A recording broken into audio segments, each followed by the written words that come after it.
এই তো মিষ্টি কুমড়া এনেছিল, এখন মিষ্টি কুমড়া ভাজি করবো, সেজন্য মিষ্টি কুমড়াটা কেটে ধুয়ে নিব। এই যে কী আর করবো, প্রত্যেক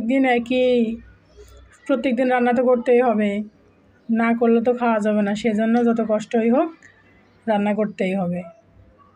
এই যে এখন কেটে নিব মিষ্টি কুমড়াটা। মিষ্টি কুমড়া ভাজির জন্য এখানে তেল, পেঁয়াজ, রসুন, কাঁচামরিচ দিয়ে দিয়েছি। এখন একটু হালকা ভাজা হলে তখন মিষ্টি কুমড়াগুলো দিয়ে দিব।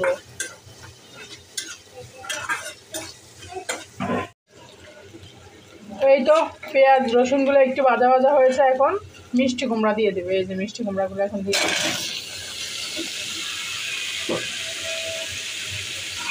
একটু নাড়াচাড়া করে রেখে দেবে। তো মিষ্টি কুমড়া ভাজিটা অনেকটাই হয়ে গিয়েছে। এই যে এখন আর একটু নাড়াচাড়া দিয়ে তারপরে একটু ভাজা ভাজা হলে নামিয়ে নেব। এই তো মিষ্টি কুমড়া ভাজি, খালি পেঁয়াজ রসুন আর কাঁচামরিচ দিয়েছি আর একটু লবণ দিয়েছি, আমি আর কিছুই দিই না মিষ্টি কুমড়ার মধ্যে। তাতে অনেক মজা হয় মিষ্টি কুমড়া। যেমন সাদামাটা করে ভাজি করে খাবেন, অনেক মজা লাগবে। কি সুন্দর কালার মিষ্টি কুমড়ার।